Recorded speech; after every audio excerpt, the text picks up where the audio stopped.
A conquista da América foi um dos episódios mais transcendentais da história universal. Um encontro entre dois mundos que transformou para sempre o destino da humanidade. O navegador genovês Cristóvão Colombo propôs uma ideia revolucionária. Chegar às Índias navegando para o oeste, atravessando o desconhecido Oceano Atlântico. Após anos de rejeição em várias cortes europeias, Colombo obteve o apoio dos reis católicos da Espanha, Isabel de Castela e Fernando de Aragão, que viram em seu projeto uma oportunidade estratégica e espiritual. Em 1492, com 3 embarcações, a Santa Maria, a Pinta e a Ninha, partiu do porto de Palos de la Frontera em uma expedição que mudaria o curso do mundo. No dia 12 de outubro daquele ano, Colombo e sua tripulação avistaram terra. Haviam chegado ao continente americano, embora ele acreditasse até sua morte ter alcançado as costas orientais da Ásia. Aquela descoberta marcou o início da conquista e colonização do Novo Mundo. A Espanha tornou-se a potência mais poderosa do planeta, estendendo sua língua, sua fé e sua cultura por todo o continente. As viagens de Cristóvão Colombo e o encontro de dois mundos. No século XV, a Europa começava a emergir da Idade Média para um horizonte de descobertas, comércio e ambições imperiais. As rotas tradicionais para o Oriente, dominadas pelas potências muçulmanas, tornaram-se cada vez mais difíceis e caras. As especiarias, o ouro e a seda tornaram-se os símbolos de uma prosperidade que as coroas europeias desejavam alcançar sem intermediários. Nesse contexto, um navegador genovês, de origem incerta e ambição desmedida, começou a imaginar um empreendimento que transformaria a história humana. Chegar à Ásia navegando para o oeste. Seu nome era Cristóvão Colombo.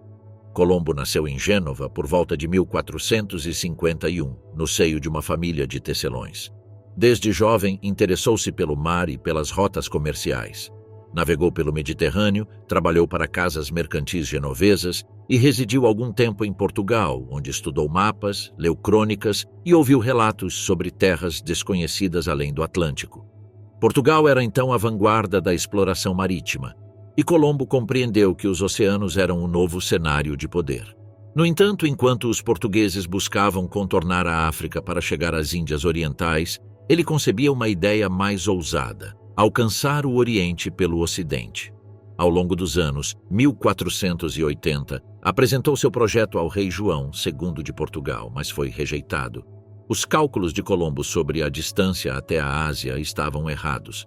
Ele subestimava o tamanho do planeta e acreditava que o Japão estava a poucas semanas de navegação. Quando tudo parecia perdido, mudou-se para Castela e ofereceu sua proposta aos reis católicos, Isabel de Castela e Fernando de Aragão. Após longas negociações e graças ao apoio de religiosos como Frei João Pérez, conseguiu ser recebido novamente em 1492, o mesmo ano em que o Reino Nazarí de Granada caiu e culminou a Reconquista. Espanha, agora unificada e vitoriosa, buscava novos horizontes. Em 17 de abril de 1492, os monarcas assinaram as Capitulações de Santa Fé, concedendo a Colombo o título de Almirante do Mar Oceano, vice-rei e governador das terras descobertas, além de 1/10 dos lucros. Com 3 navios, a Santa Maria, a Pinta e a Ninha, e uma tripulação de cerca de 90 homens, partiu do porto de Palos de la Frontera em 3 de agosto de 1492. Durante semanas, as caravelas avançaram pelo Atlântico sem avistar terra. A moral caiu e surgiram rumores de motim. Colombo manteve a fé, convencido de estar prestes a chegar a Cipango, como se chamava o Japão. Finalmente, na madrugada de 12 de outubro de 1492, um marinheiro chamado Rodrigo de Triana avistou terra. Haviam chegado a uma ilha do arquipélago das Bahamas, a qual Colombo chamou de San Salvador. Achando estar nas Índias, chamou de Índios seus habitantes. A partir daí explorou outras ilhas, entre elas Cuba e Hispaniola, maravilhado com as paisagens tropicais, os metais preciosos e os costumes dos povos nativos. Em dezembro daquele mesmo ano, a Santa Maria encalhou em frente às costas de Hispaniola, obrigando Colombo a deixar parte de seus homens em um pequeno forte chamado La Navidad, o primeiro assentamento europeu no Novo Mundo. Convencido do sucesso, iniciou o retorno em janeiro de 1493. Chegou a Lisboa em 4 de março e depois a Barcelona, onde foi recebido com honras pelos reis católicos. Seu nome tornou-se sinônimo de glória. Ele havia aberto uma porta que não se fecharia novamente. O sucesso da primeira viagem despertou um fervor sem precedentes.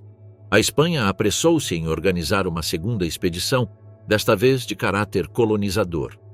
O objetivo não era mais apenas explorar, mas povoar e explorar as novas terras. Em 25 de setembro de 1493, Colombo partiu de Cádiz, comandando 17 navios e mais de 1.200 homens, entre eles soldados, artesãos, religiosos e funcionários reais.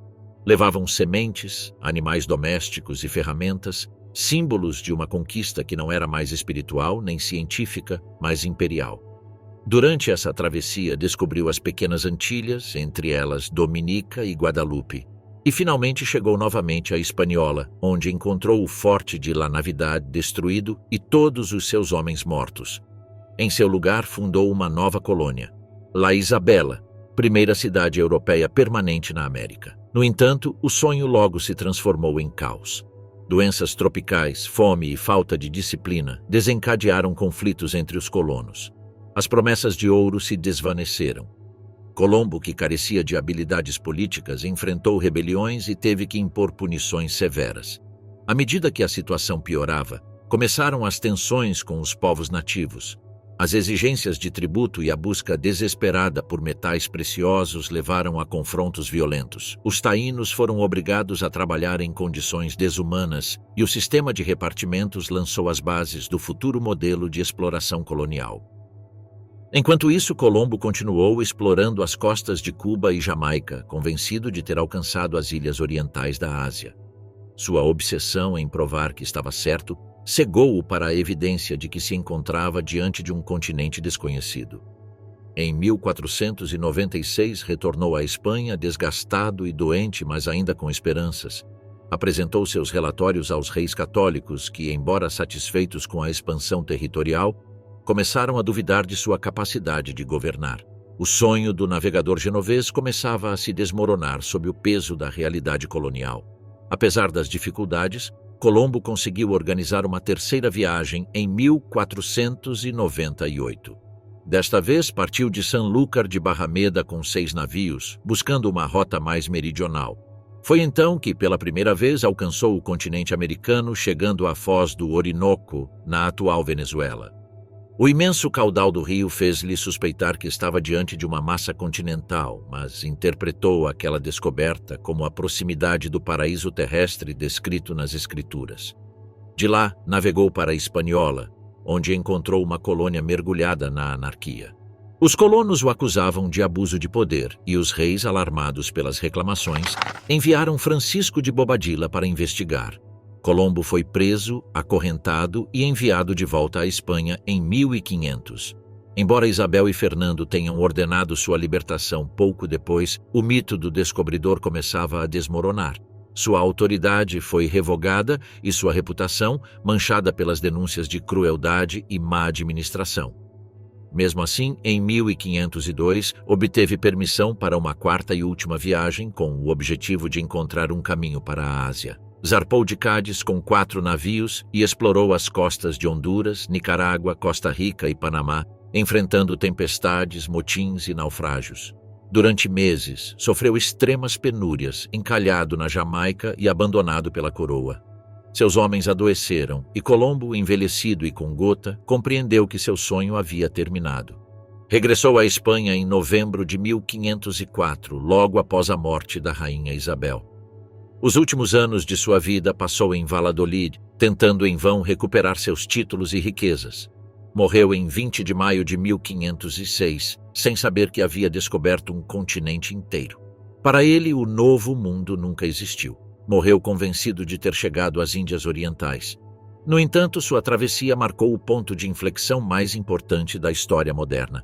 A geografia, a economia, a religião e a identidade do planeta mudariam para sempre. Enquanto as caravelas espanholas continuavam a cruzar o Atlântico em busca de novas terras, um nome começava a ressoar nos mapas da Europa: Américo Vespúcio, o navegador florentino que compreendeu o que Colombo nunca imaginou. As terras recém-descobertas não eram a Ásia, mas um continente novo. Nos anos seguintes, esse continente levaria seu nome, América. Os impérios pré-colombianos antes da chegada europeia. Antes que as velas castelhanas recortassem o horizonte do Caribe, a América já era um continente cheio de civilizações antigas, refinadas e poderosas. Durante milênios, povos diversos haviam erguido cidades, templos e redes de comércio que rivalizavam em complexidade com as da Europa ou Ásia. Nos altos vales do México, nas selvas da América Central e nos cumes andinos do Sul, os astecas, os maias e os incas dominavam territórios vastos, sustentados por uma organização política e religiosa que transformava o poder em uma forma de culto. Quando os europeus chegaram, encontraram impérios que haviam florescido e caído muito antes de se escrever a própria história deles. No coração do Vale do México erguia-se o Império Azteca, ou Méxica, um povo que havia migrado do norte no século XIII, guiado por um deus guerreiro chamado Huitzilopochtli. Após séculos de peregrinação, estabeleceram-se em um islote do lago Texcoco, onde, segundo a lenda, viram uma águia pousada sobre um nopal devorando uma serpente. Ali fundaram sua capital, Tenochtitlan, em 1325. A partir desse lugar iniciaram uma expansão militar e econômica que os levou a dominar quase todo o centro da Mesoamérica. Seu sistema baseava-se em alianças estratégicas e tributos exigidos aos povos conquistados. A chamada Tríplice Aliança, formada por Tenochtitlan, Texcoco e Tlacopan, tornou os astecas a potência mais formidável do continente.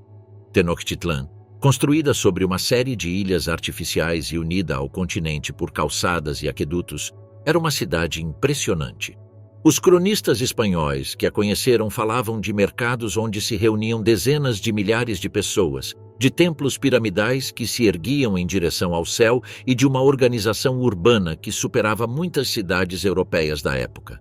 O templo maior, dedicado a Huitzilopochtli e a Tlaloc, deus da chuva, era o coração espiritual do império. Ali realizavam-se sacrifícios humanos que, além do horror que inspiravam aos europeus, tinham um profundo sentido religioso. Manter o equilíbrio cósmico e assegurar o movimento do Sol. O poder do imperador, ou Huey Tlatoani, era absoluto. Governava com autoridade militar e religiosa, assistido por sacerdotes, nobres e guerreiros.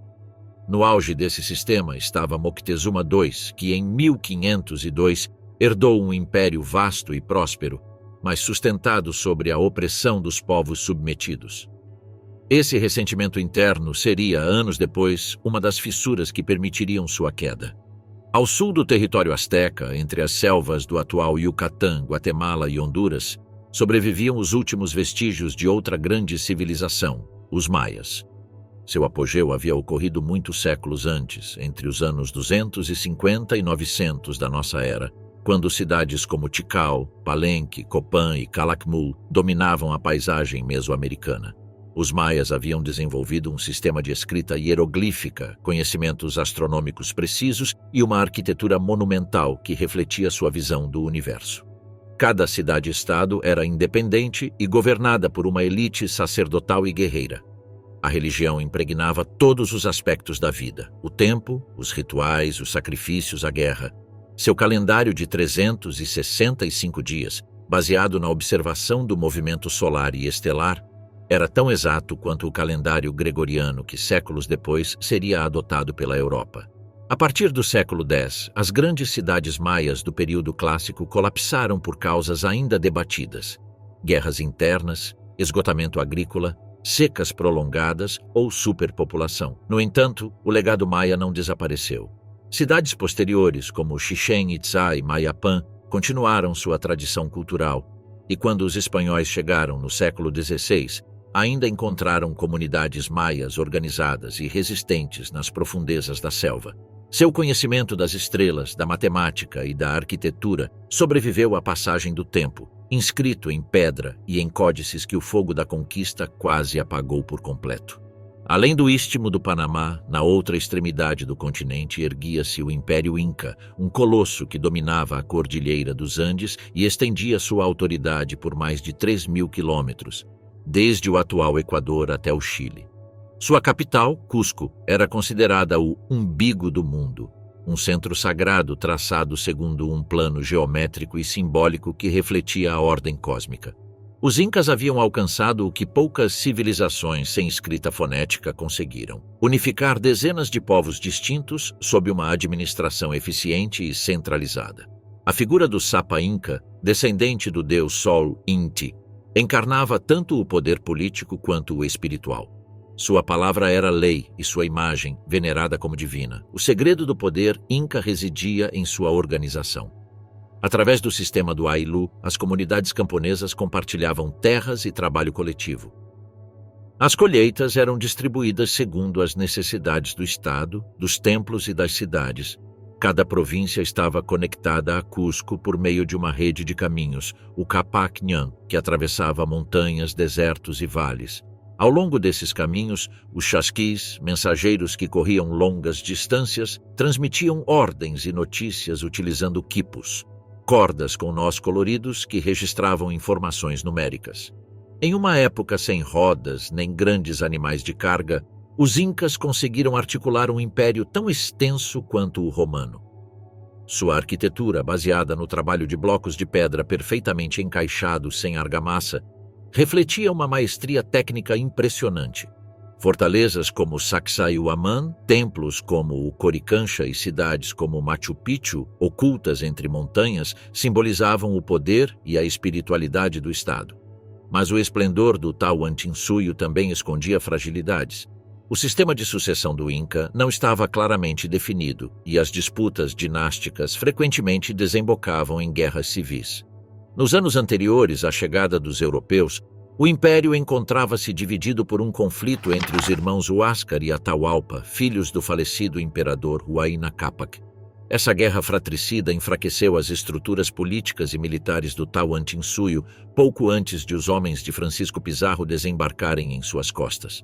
O destino do último grande império da América do Sul ficou selado antes que uma única arma fosse disparada.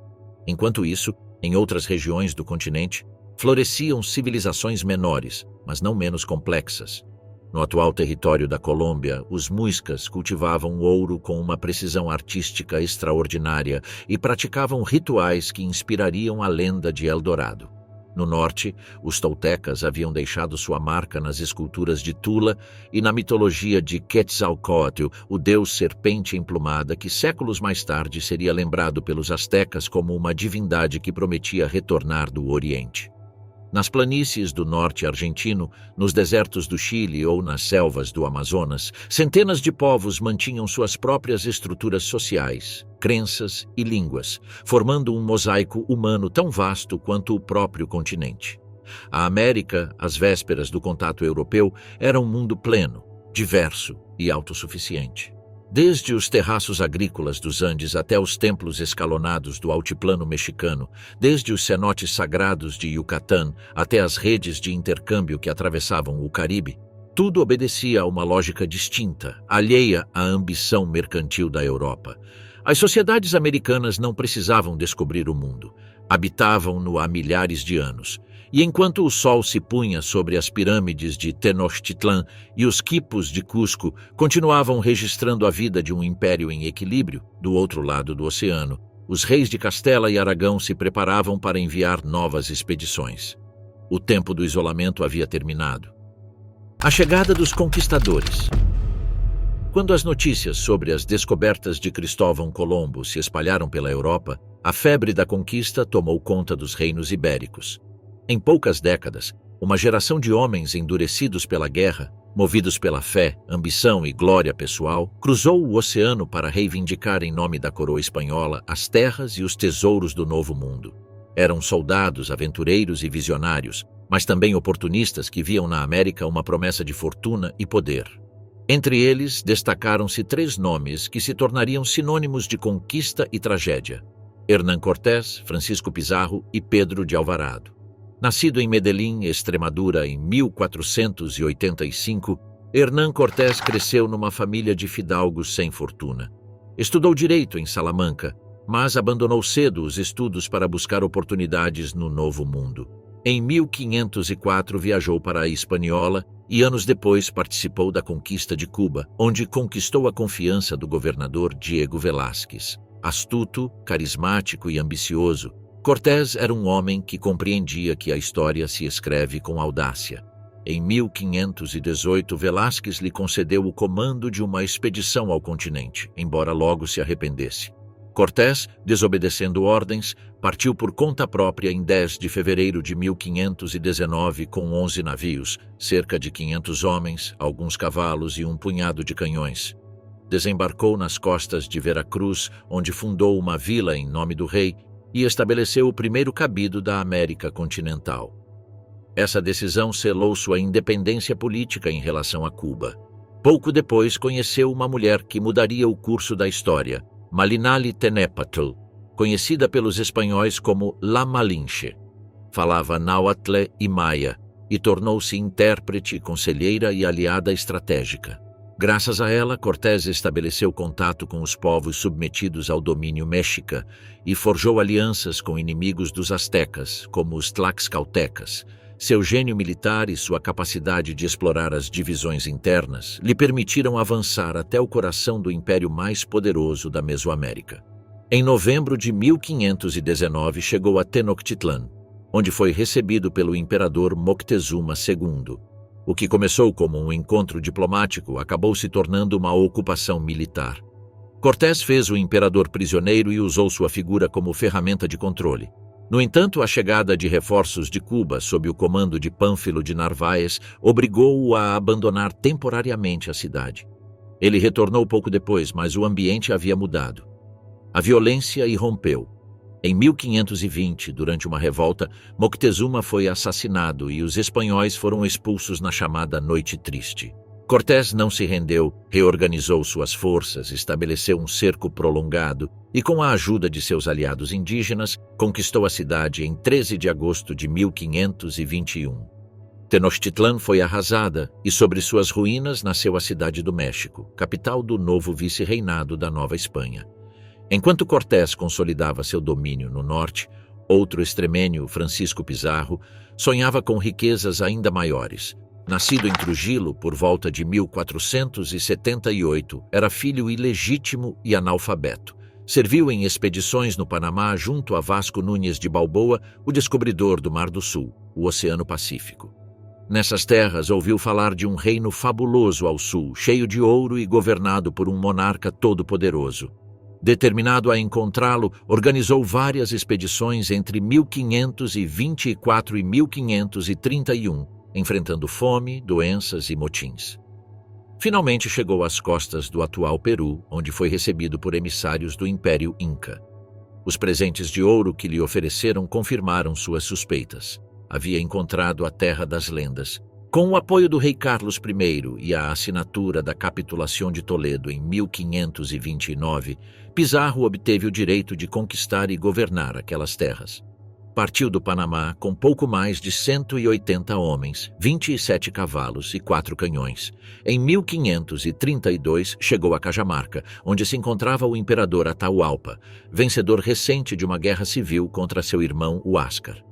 Pizarro o convidou para um encontro, aparentando respeito, mas durante a reunião os espanhóis lançaram uma emboscada. Milhares de incas foram massacrados e Atahualpa foi capturado. Em troca de sua liberdade, o imperador ofereceu encher uma sala com ouro e prata. Cumpriu sua promessa, mas foi executado igualmente, estrangulado em 26 de julho de 1533. Pizarro marchou para Cusco, a capital sagrada, e a tomou sem resistência. Sobre seus templos levantou igrejas e sobre a ordem solar do Tahuantinsuyo impôs a cruz cristã. Em 1535 fundou a Cidade dos Reis, hoje Lima, de onde administrou seu domínio. No entanto, a ganância e as rivalidades entre conquistadores logo se voltaram contra ele. Em 1541, foi assassinado em sua própria casa pelos partidários de Diego de Almagro, seu antigo sócio. Seu corpo ficou abandonado nas ruas de Lima, enquanto o império que havia conquistado começava a se fragmentar sob a administração da coroa. Além da infame lenda de seu comandante, entre os homens de Cortés destacava-se um por sua ferocidade e arrojo. Pedro de Alvarado, nascido em Badajoz por volta de 1485. Loiro, de olhos claros e temperamento impulsivo, os indígenas o apelidaram de Tonatiuh, o deus do sol. Participou da conquista do México e foi um dos capitães mais temidos. Após a queda de Tenochtitlan, Colón o enviou para subjugar a Guatemala e El Salvador. Lá, Alvarado demonstrou uma brutalidade implacável. Em 1524, na Batalha de Quetzaltenango, enfrentou os Quiché comandados por seu senhor Tecún-Umán, que, segundo a lenda, morreu enfrentando o próprio Alvarado em combate singular. As campanhas de Alvarado expandiram o domínio espanhol sobre grande parte da América Central. Fundou a cidade de Santiago de los Caballeros de Guatemala, que se tornaria o núcleo político da região. Mas sua ambição não conhecia limites. Tentou participar da conquista do Peru, embora tenha sido rejeitado por Pizarro. Depois empreendeu uma expedição rumo a Quito, onde morreu em 1541, esmagado por um cavalo durante um acidente militar. Sua figura ficou marcada pelo contraste entre sua coragem e sua crueldade, símbolo de uma época em que a conquista se confundia com a destruição. Em apenas meio século, a coroa espanhola havia passado de um punhado de expedições incertas a controlar um continente inteiro. Os conquistadores foram recompensados com títulos, encomiendas e fama, mas também deixaram para trás um mundo em ruínas e uma nova sociedade em gestação. As pirâmides se transformaram em igrejas, os caminhos em rotas imperiais, e os antigos deuses foram substituídos pelo crucifixo e pela espada. A América havia sido conquistada, mas o custo dessa vitória apenas começava a ser escrito. A queda do Império Azteca. Em 1519, quando Hernán Cortés desembarcou nas costas do Golfo do México, o Império Azteca encontrava-se no auge de seu poder. Desde sua capital, Tenochtitlan, uma cidade de canais, calçadas e templos piramidais, o imperador Moctezuma II governava milhões de súditos. Seus exércitos haviam submetido quase todos os povos do Vale Central e do Planalto, de Veracruz ao Oaxaca, e os tributos fluíam em caravanas intermináveis de ouro, jade, cacau e penas de quetzal. Mas aquela prosperidade sustentava-se sobre um equilíbrio precário. O ressentimento dos povos oprimidos, a rigidez de sua religião guerreira e a fé cega em presságios que anunciavam o fim dos tempos. Do Oriente, os ventos traziam rumores. Pescadores e mercadores afirmavam ter visto torres flutuantes movendo-se sobre o mar. Moctezuma, inquieto, consultou seus sacerdotes e astrônomos. Os augúrios eram sombrios. Alguns lembravam uma antiga profecia, o retorno do deus Quetzalcóatl, o senhor da sabedoria, exilado séculos antes, que haveria de voltar pelo Oriente. Quando Cortés chegou com seus homens, as armas de fogo, os cavalos e as armaduras brilhantes pareciam confirmar a profecia. Moctezuma acreditou estar frente a seres divinos. Cortés, por outro lado, compreendeu que o mito poderia se tornar seu melhor aliado. O avanço espanhol para o interior foi metódico e calculado. Em seu caminho, Cortés estabeleceu contato com os totonacas e os tlaxcaltecas, inimigos históricos dos mexicas. Através da diplomacia e da ameaça, conseguiu selar alianças cruciais. Os tlaxcaltecas, que haviam resistido durante décadas ao poder de Tenochtitlan, viram nos recém-chegados a oportunidade de se vingar. Milhares de seus guerreiros juntaram-se ao contingente espanhol, transformando uma força de apenas 500 homens em um exército de invasão. Em 8 de novembro de 1519, Cortés e seus aliados entraram em Tenochtitlan.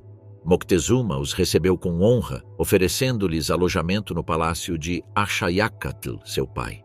Os cronistas descreveram a capital como uma cidade prodigiosa, construída sobre o lago de Texcoco, com calçadas que a conectavam ao continente e canais onde transitavam canoas carregadas de flores, alimentos e mercadorias.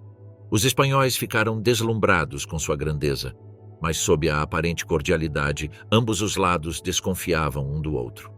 Pouco depois de sua chegada, Cortés fez prisioneiro Moctezuma sob o pretexto de manter a paz. Durante meses, governou a cidade através do imperador cativo, enquanto enviava exploradores pelas províncias para consolidar seu domínio. A tensão crescia. Na primavera de 1520, Cortés soube que Pánfilo de Narváez, enviado pelo governador Velázquez de Cuba, havia desembarcado em Veracruz com ordens de prendê-lo. Abandonou Tenochtitlan com parte de seu exército para enfrentá-lo. Derrotou Narvaez e absorveu seus homens, mas em sua ausência estourou o desastre. O capitão Pedro de Alvarado, deixado no comando, havia ordenado um massacre durante uma cerimônia religiosa no Templo Maior, provocando uma revolta geral. Quando Cortés retornou, encontrou a cidade em guerra. Os astecas sitiaram os espanhóis no palácio de Axayacatl. Moctezuma, tentando mediar, foi apedrejado pelo seu próprio povo e morreu pouco depois, embora as versões sobre sua morte difiram. A situação era insustentável. Na noite de 30 de junho de 1520, os espanhóis tentaram fugir sob a chuva, carregando o ouro que haviam saqueado. Foram descobertos e perseguidos pelos guerreiros mexicas. Centenas morreram afogados ou atravessados por lanças nas pontes derrubadas. Aquele dia passaria para a história como a Noite Triste. Cortés conseguiu escapar com alguns homens e se refugiar em Tlaxcala, onde reorganizou seu exército. Enquanto isso, em Tenochtitlan, os astecas elegeram como novo imperador Cuitláhuac, que resistiu com sucesso aos primeiros ataques espanhóis, mas morreu pouco depois vítima da varíola, uma doença desconhecida trazida pelos europeus. Seu sucessor, Cuauhtémoc, tinha apenas 20 anos quando assumiu o comando do império. Apesar de sua juventude, demonstrou coragem e inteligência notáveis. Preparou a defesa da capital com engenhosidade, fortificou os acessos e reorganizou suas tropas. Mas a cidade já estava sitiada por um inimigo mais implacável que as armas, a epidemia. Em maio de 1521, Cortés iniciou o cerco final. Com a ajuda de carpinteiros e marinheiros, construiu 13 brigantinas, pequenos navios de guerra, para dominar o lago e cortar os suprimentos. As forças combinadas de espanhóis e tlaxcaltecas avançaram pelas calçadas, destruindo sistematicamente as defesas mexicas. A luta foi sangrenta. Cada rua, cada templo e cada canal se tornaram campo de batalha.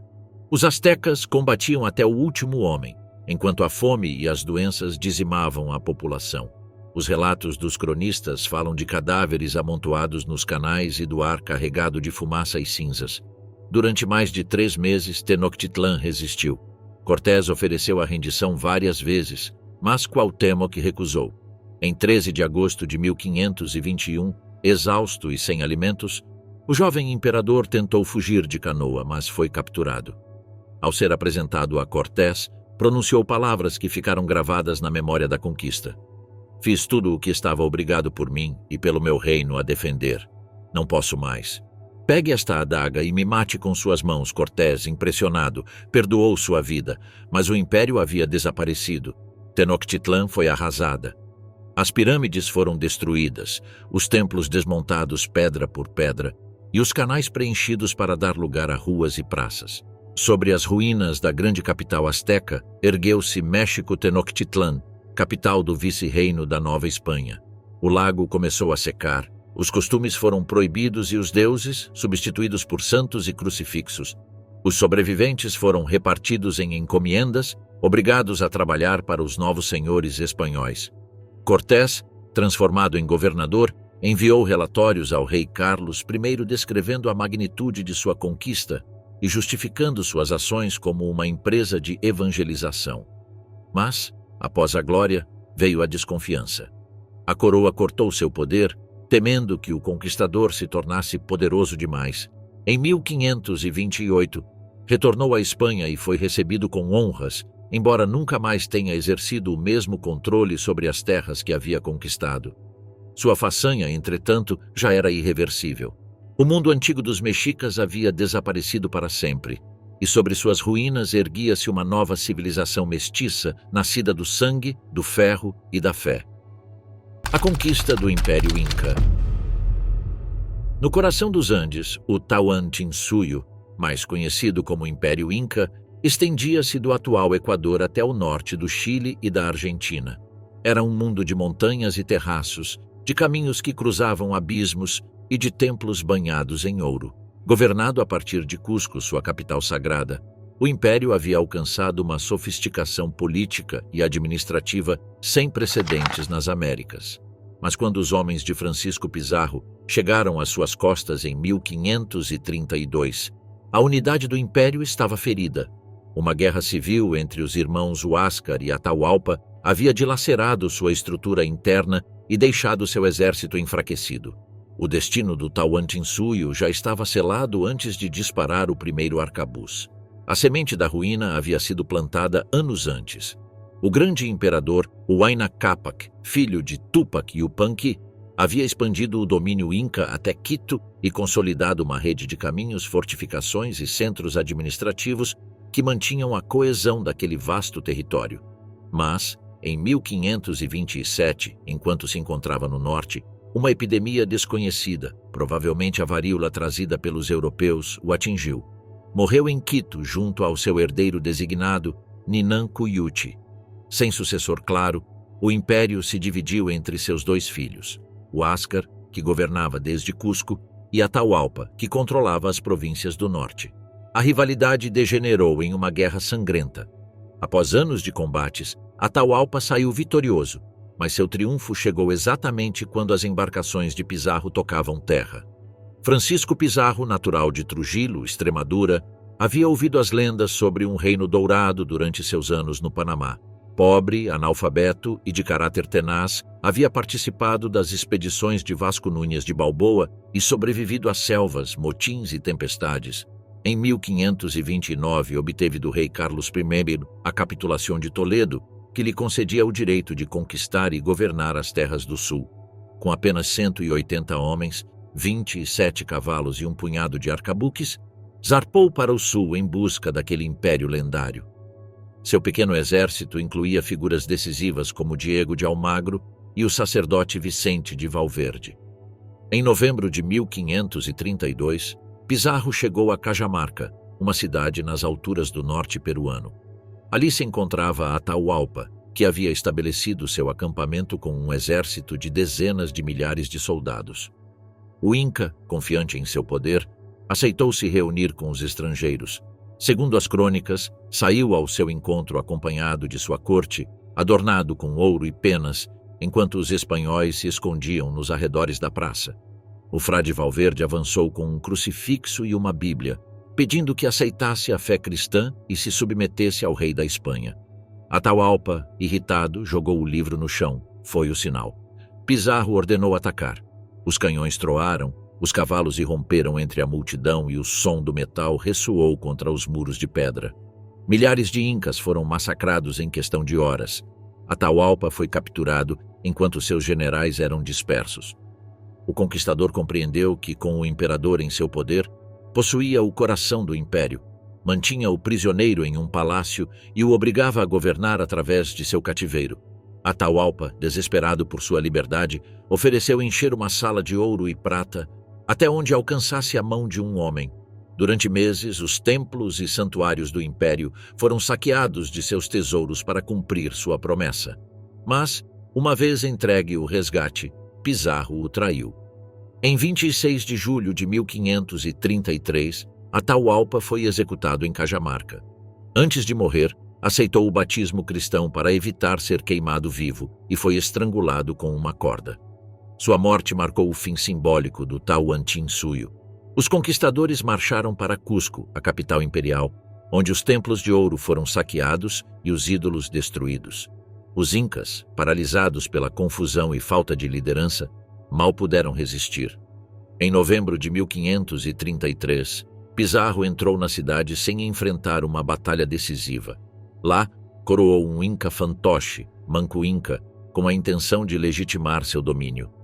No entanto, o jovem monarca logo compreendeu que era apenas um instrumento e, em 1536, rebelou-se. A Grande Rebelião de Cusco foi a última tentativa dos incas de restaurar seu império. Manco Inca reuniu um exército de dezenas de milhares de guerreiros e sitiou a cidade durante meses. Os espanhóis resistiram nos templos convertidos em fortalezas, disparando arcabuzes e canhões contra os muros sagrados. As crônicas descrevem chuvas de flechas incendiárias e o som constante dos tambores de guerra. Mas as armas de fogo, os cavalos e as alianças indígenas novamente determinaram o resultado. Manco foi derrotado e fugiu para a selva de Vilcabamba, onde estabeleceu um reino independente que sobreviveu por quase 40 anos. Enquanto isso, Pizarro consolidava seu poder. Em 1535, fundou a cidade de Lima, chamada Cidade dos Reis, que logo se tornaria a capital do vice-reino do Peru. Mas a ambição, que havia sido sua força, também seria sua perdição. As disputas com seu sócio, Diego de Almagro, tornaram-se sangrentas. Ambos reivindicavam a governança das novas terras. Em 1538, Almagro foi capturado e executado por ordem de Pizarro, o que desencadeou um ciclo de vinganças. 3 anos depois, em 26 de junho de 1541, um grupo de almagristas invadiu a casa do conquistador em Lima e o assassinou a facadas. Morreu desangrado, traçando uma cruz com seus próprios dedos no chão. O Tahuantinsuyo transformou-se em um vice-reino sob a autoridade da coroa espanhola. Os templos foram substituídos por igrejas, os quipos proibidos e as línguas nativas suprimidas pelo espanhol. O ouro e a prata extraídos das minas de Potosí e Huancavelica alimentaram o poder da Espanha por mais de um século. A organização comunal do Ayllu foi destruída pelo sistema de encomendas, e os caminhos do Capac Nhan tornaram-se rotas coloniais a serviço do comércio imperial. Nas montanhas de Vilcabamba, os descendentes de Manco Inca mantiveram sua resistência até 1572, quando Túpac Amaru I, o último soberano inca, foi capturado e decapitado em Cusco. Sua morte pôs fim definitivo à dinastia imperial que governou os Andes por mais de 3 séculos. O eco dos tambores sagrados apagou-se sob o repique dos sinos coloniais, e os templos do Sol tornaram-se catedrais. O Império do Sol havia desaparecido, e sobre suas ruínas nascia o domínio do ouro e da cruz. As armas, os cavalos e as doenças. Quando os povos da América viram pela primeira vez os conquistadores europeus, não enfrentaram apenas um punhado de homens, mas um sistema bélico desconhecido. Nos barcos que cruzaram o Atlântico, viajavam tecnologias, animais e micro-organismos que transformariam para sempre a história do continente. As espadas de aço, os arcabuzes, a pólvora, os cavalos e, sobretudo, as doenças, tornaram-se armas tão decisivas quanto a estratégia ou a coragem. A superioridade militar dos invasores não residia apenas na força física, mas na diferença de mundos que os separava. Na Europa, a guerra havia evoluído durante séculos, sob o peso da metalurgia e da engenharia. Os exércitos castelhanos do século XVI contavam com espadas de aço de Toledo, resistentes e flexíveis, forjadas com uma técnica que combinava ferro e carbono em camadas alternadas.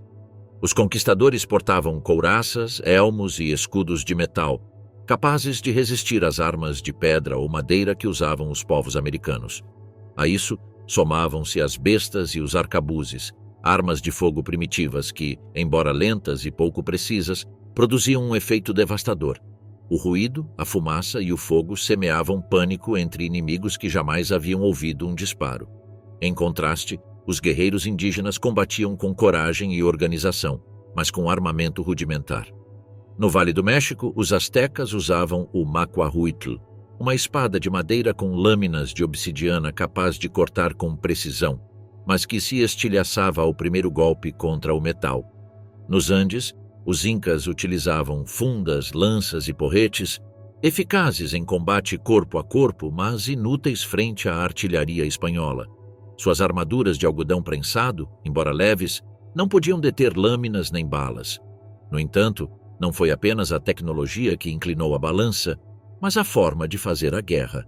Os europeus estavam acostumados à violência total.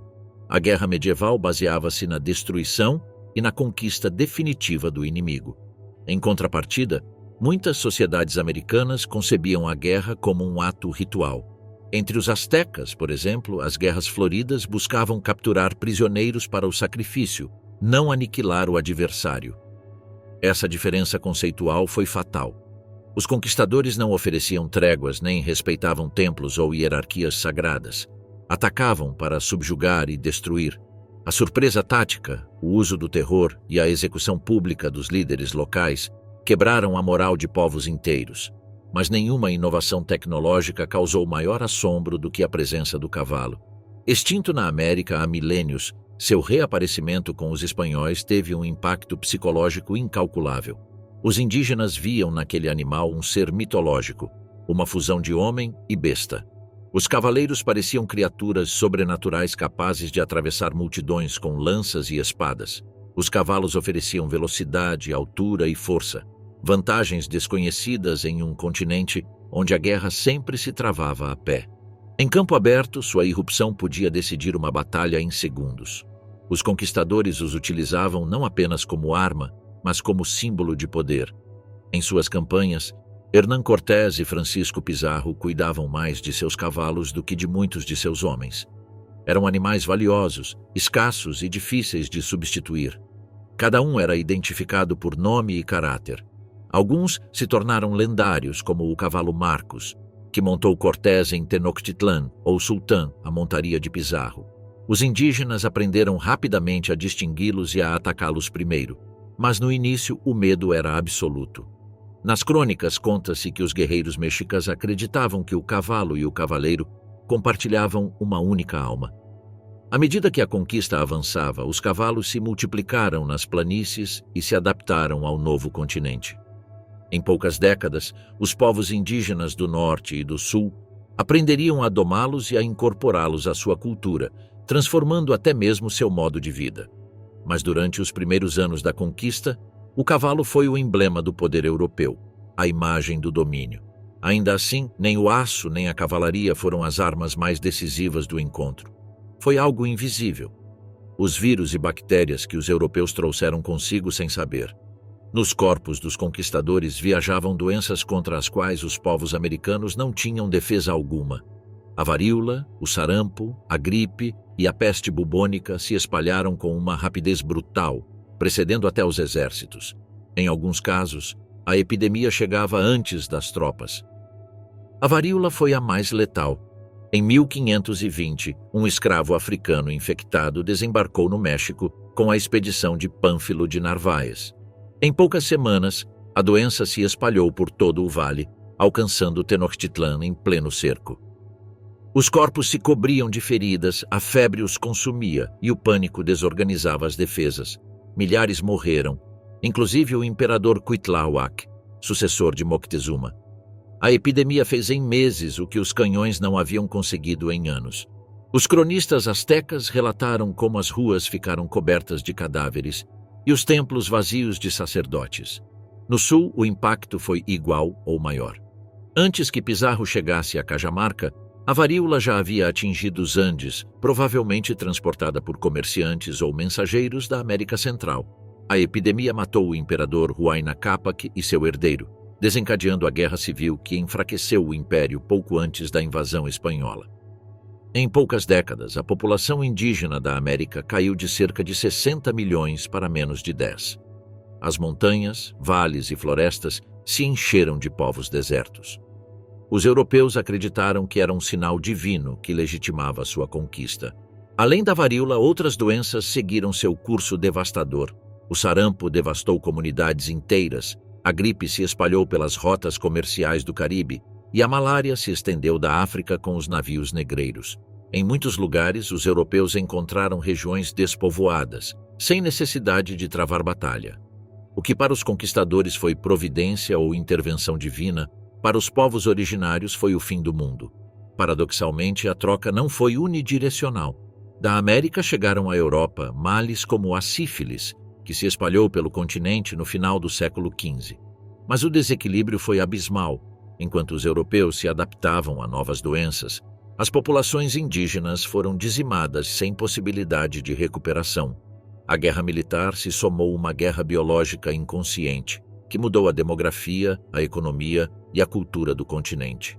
O triunfo dos conquistadores não se deveu apenas à força das armas ou à astúcia de seus líderes. Foi o resultado de um choque desigual entre dois mundos, um endurecido por séculos de guerras, peste e metalurgia, e outro isolado, espiritual e agrícola. A pólvora, o cavalo e a varíola foram as três colunas de um domínio que transformou a história universal. A conquista da América não foi uma única guerra, mas uma sucessão de cataclismos, biológicos, culturais e morais. O preço daquele encontro foi o colapso de civilizações inteiras, apagadas não tanto pelo aço, mas pelo invisível sopro da Europa. O papel da Igreja e dos missionários. Após a conquista militar veio uma conquista mais silenciosa, mais profunda e duradoura, a da alma. Desde os primeiros desembarques no Caribe, os reis católicos haviam deixado claro que a expansão do seu império deveria ser acompanhada da difusão do cristianismo. Cada nova expedição era, oficialmente, uma empresa espiritual, uma cruzada destinada a salvar as almas dos povos recém-descobertos. Mas sob essa missão sagrada também se escondia o instrumento ideológico que justificaria séculos de dominação. Nos estandartes das caravelas ondulavam cruzes. Atrás de cada soldado marchava um sacerdote. O processo começou quase imediatamente após as viagens de Colombo. Em 1493, o Papa Alexandre VI emitiu as bulas alexandrinas, que concediam aos monarcas de Castela e Aragão o domínio sobre as terras do Novo Mundo, com a condição de evangelizar seus habitantes. Assim nascia o Padroado Real, um acordo que dava à coroa o controle sobre a organização religiosa na América. A Igreja e o Estado entrelaçavam-se numa mesma missão: converter e governar. Nas primeiras décadas do século XVI, enquanto os conquistadores expandiam seu controle territorial, chegavam também as ordens religiosas. Franciscanos, dominicanos, agostinianos e, mais tarde, jesuítas espalharam-se pelos novos territórios fundando igrejas, conventos e missões. Seu trabalho combinava o ensino da fé com a reorganização total da vida indígena. Os missionários aprendiam as línguas locais, traduziam catecismos e destruíam os templos pagãos para erguer sobre eles cruzes e altares. Nas ruínas dos centros cerimoniais maias, astecas ou incas ergueram-se catedrais. As pedras dos templos antigos foram reutilizadas nas paredes dos novos. O processo de evangelização foi tão complexo quanto contraditório. Alguns religiosos viam seu trabalho como uma empresa de amor e redenção. Outros entendiam-no como uma imposição violenta da ordem divina.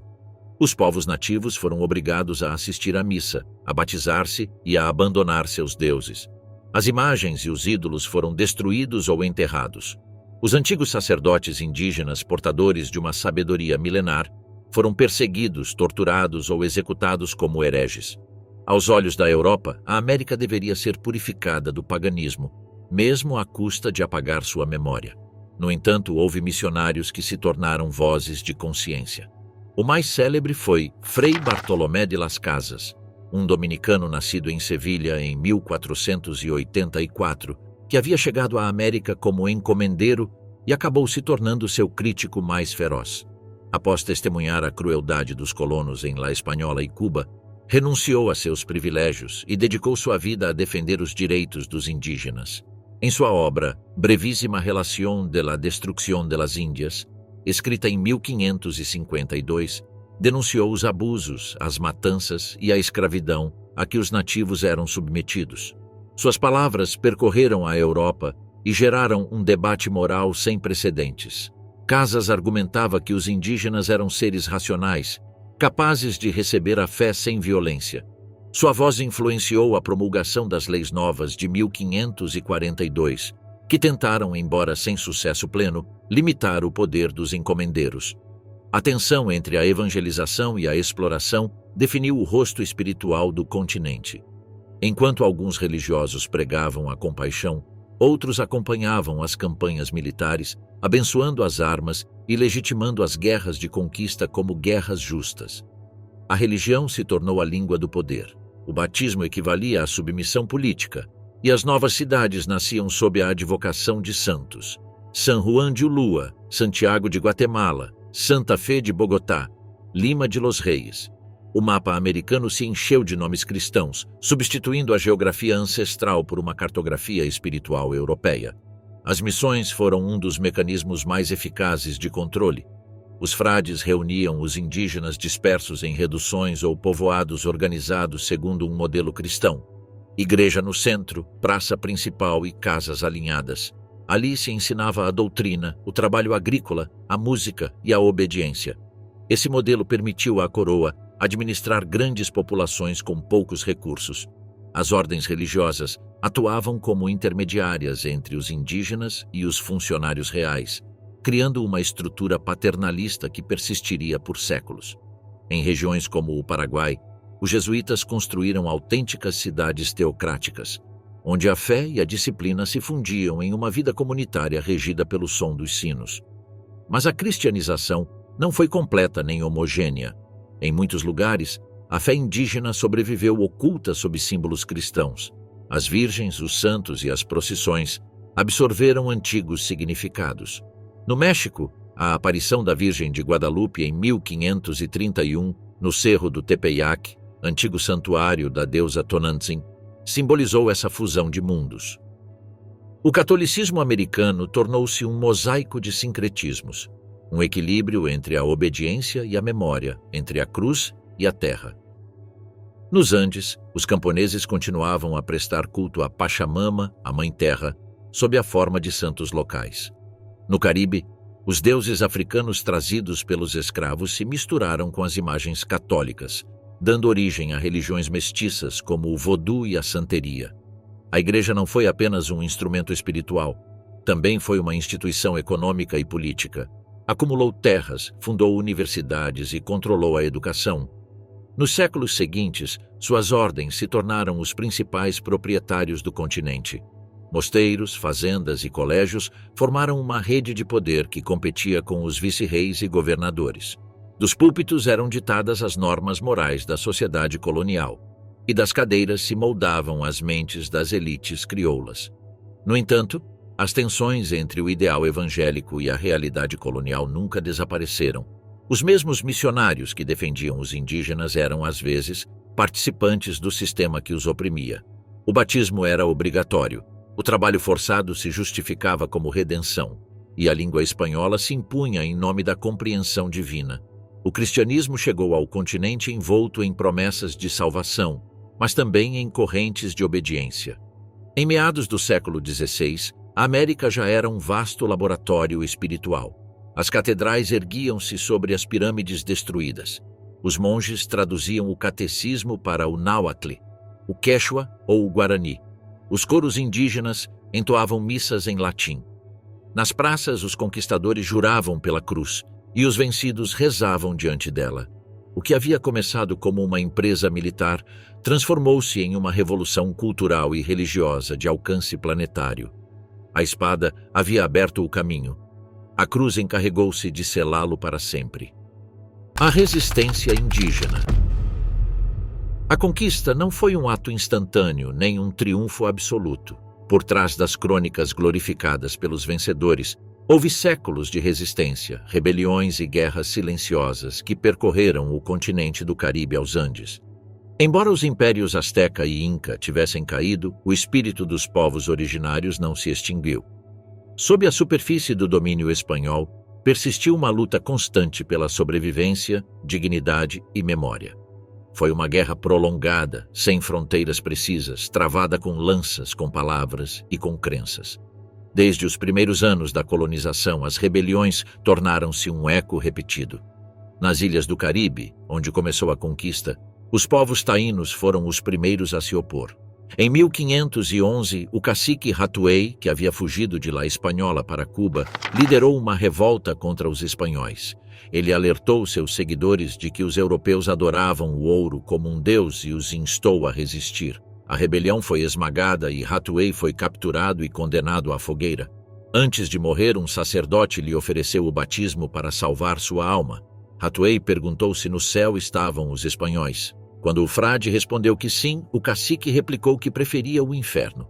Sua resposta tornou-se símbolo da primeira resistência americana. No continente, as rebeliões assumiram formas diversas. Algumas foram abertas e violentas, outras lentas e dissimuladas. No México, após a queda de Tenochtitlan, numerosos povos tentaram recuperar sua independência. Entre 1522 e 1525, eclodiram levantes em Michoacán, Colima e Jalisco, onde os povos purépechas e otomís atacaram guarnições espanholas. Na região dos mixtecos e zapotecas, as montanhas tornaram-se refúgio de rebeldes. Cortés teve que enviar tropas para sufocar os focos de insurreição que ameaçavam o frágil controle colonial. Mais ao sul, nas selvas e terras altas da Guatemala, a resistência prolongou-se por décadas. Os povos Quiche e Cactiquel que haviam sido inimigos dos astecas, enfrentaram agora Pedro de Alvarado. Após a derrota inicial dos Quiché em 1524 e a morte de seu líder Tecún as montanhas se encheram de insurgentes. Os espanhóis fundaram a cidade de Santiago de los Caballeros para controlar a região, mas as rebeliões continuaram. Os maias itzais, refugiados nas selvas do Petén, conservaram sua independência por mais de um século e meio. Sua capital, Tayassal, resistiu até 1697, quando finalmente caiu perante um exército espanhol vindo de Yucatán. Foi a última cidade indígena livre de todo o continente. No altiplano andino, a resistência assumiu uma dimensão quase épica. Após a execução de Atahualpa e a queda de Cusco, os espanhóis acreditaram ter destruído o Império Inca. Mas em 1536, Manco Inca, o monarca fantoche instalado por Pizarro, rebelou-se. Reuniu dezenas de milhares de guerreiros e sitiou a capital durante meses. As crônicas dizem que os morros de Cusco ardiam à noite e que os muros do Coricancha tremiam sob o estrondo dos tambores. Embora o levante tenha sido sufocado, Manco conseguiu fugir para a selva de Vilcabamba, onde fundou um novo estado inca, clandestino e rebelde. A partir dali, seus descendentes, Sairi Tupac, Titu Cuzi Yupanqui e Tupac Amaru Pim, mantiveram viva a resistência por quase 40 anos. Não seria até 1572, sob o vice-rei Francisco de Toledo, que o último Inca foi capturado e executado em Cusco. Com sua morte, o eco do império pareceu extinguir-se, embora sua memória continuasse a pulsar nos Andes. Nem todas as resistências foram armadas. Em muitos casos, a luta ocorreu no terreno cultural. Os povos submetidos conservaram suas línguas, seus rituais e sua cosmovisão sob o disfarce do cristianismo imposto. As antigas divindades esconderam-se atrás de imagens de santos. As festas agrícolas transformaram-se em celebrações religiosas. No México, os nahuás veneravam a Virgem de Guadalupe com o fervor que antes dedicavam a Tonantzin. Nos Andes, a Pachamama continuava recebendo oferendas em segredo, sob o olhar indulgente de alguns padres. O sincretismo tornou-se uma forma de resistência espiritual, uma maneira de sobreviver sem desaparecer. Também existiram rebeliões que ultrapassaram o tempo colonial e acenderam a chama da independência. Em 1560, o cacique Juan Santos Atahualpa proclamou um movimento messiânico na selva central do Peru, afirmando ser descendente dos Incas. Sua mensagem misturava cristianismo e tradição andina, e sua rebelião manteve as autoridades espanholas à distância por mais de 20 anos. Em 1616, no norte do México, os Tepehuanes levantaram-se contra as missões franciscanas, destruindo-as quase completamente. Em 1641, os araucanos do Chile, conhecidos como Mapuches, derrotaram as tropas do governador espanhol e destruíram todas as cidades ao sul do rio Biobío. Foi a única região continental onde os espanhóis nunca conseguiram uma conquista total. Os Mapuches constituíram uma exceção em toda a América. Do século XVI ao XVIII, resistiram a sucessivas campanhas militares. Seus chefes, como Lautaro, Caupolicán e Pelantaro, desenvolveram táticas adaptadas à guerra europeia, aprendendo até a usar cavalos e arcabuzes. Assinaram tratados, atacaram fortes e destruíram assentamentos, mantendo uma independência reconhecida até pela coroa espanhola. A fronteira de Arauco, ao sul do Chile, tornou-se uma linha viva entre dois mundos que nunca se submeteram totalmente. Com o passar dos séculos, a resistência indígena se transformou, mas nunca desapareceu. No século XVIII, um descendente simbólico da linhagem Inca voltou a desafiar o império. Em 1780, José Gabriel Condorcanqui, conhecido como Tupac Amaru II, liderou uma rebelião massiva no sul do Peru contra os abusos coloniais. Sua revolta, que se estendeu pelo altiplano e pelo norte argentino, reuniu milhares de indígenas e mestiços que exigiam justiça e o fim dos tributos. A insurreição foi sufocada com brutalidade. Tupac Amaru II foi esquartejado na praça de Cusco. Mas seu grito, "Voltarei e serei milhões", ficou gravado na história como a promessa de um povo que nunca deixou de resistir.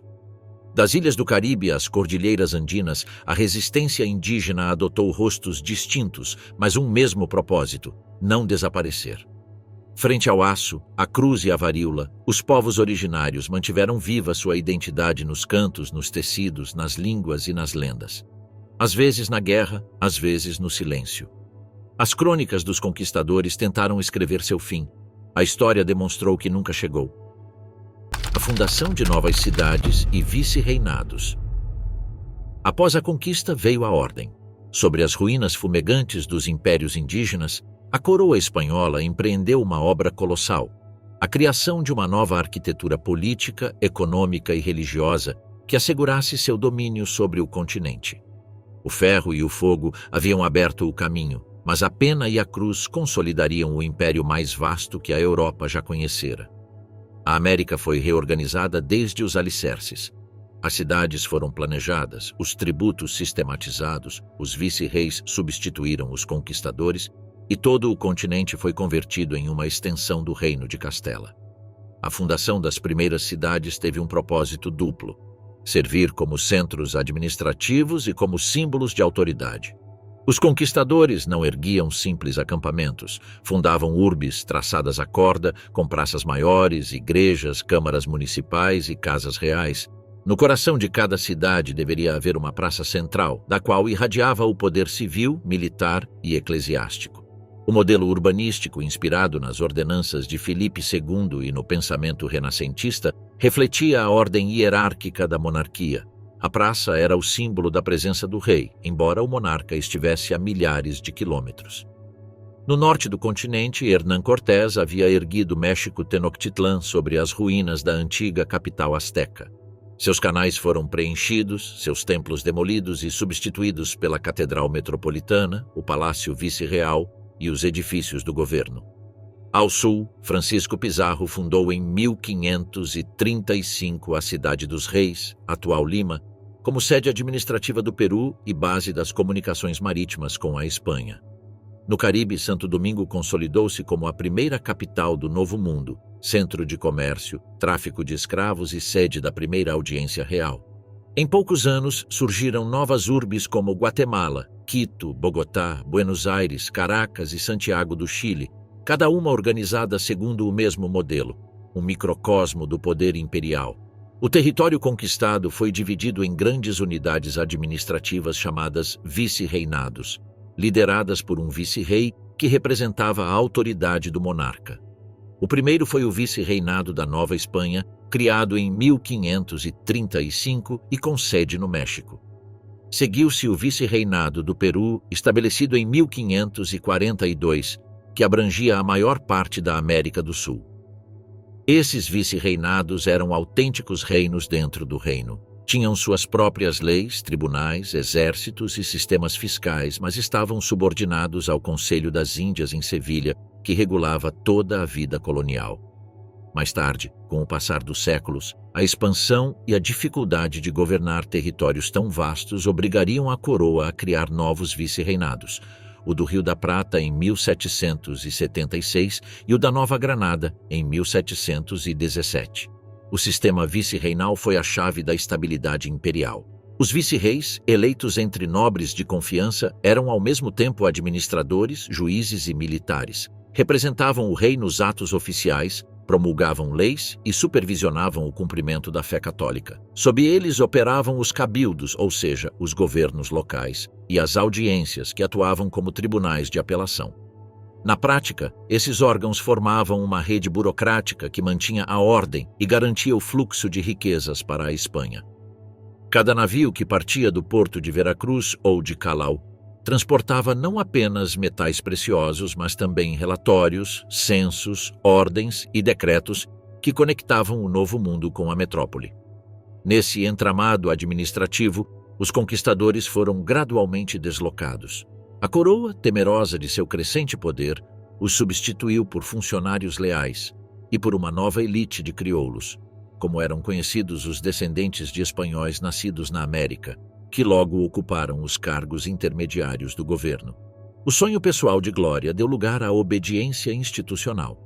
As antigas rivalidades entre capitães transformaram-se em disputas judiciais e as espadas cederam seu lugar aos selos e pergaminhos.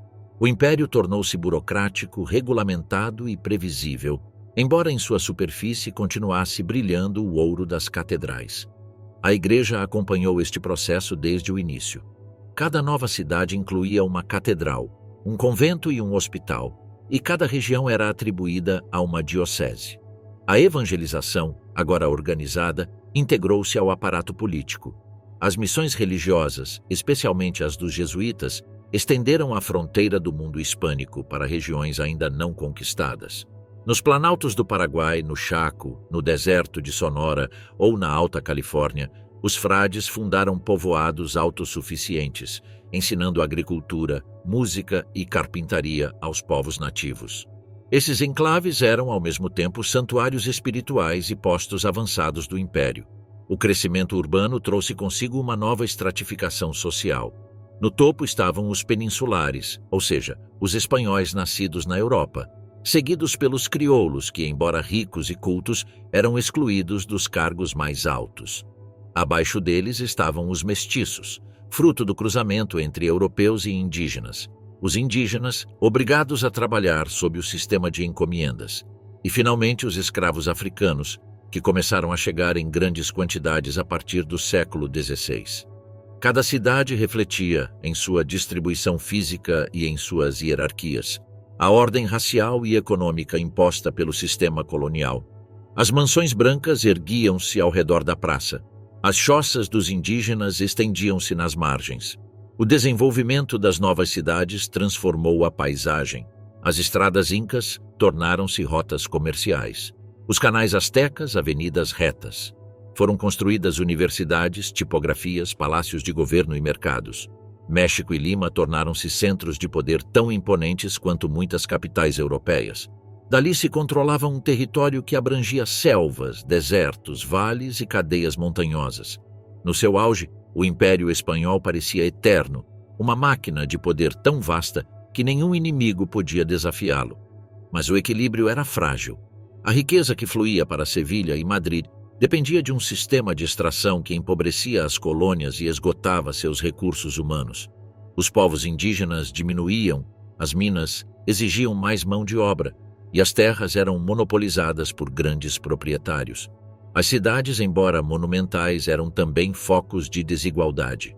A distância entre peninsulares e crioulos crescia. Entre o palácio e a choça, o abismo se alargava. No entanto, durante os séculos XVI e XVII, o poder espanhol alcançou seu auge. Dos Andes ao Caribe, os vice-reis governavam em nome de um monarca distante, e os sinos das catedrais ressoavam como ecos da metrópole. A ordem colonial parecia firme, imutável, protegida pela fé e pela espada. As bandeiras de Castela tremulavam em ambos os oceanos, e as cidades americanas, nascidas da conquista, brilhavam como espelhos do poder europeu no Novo Mundo.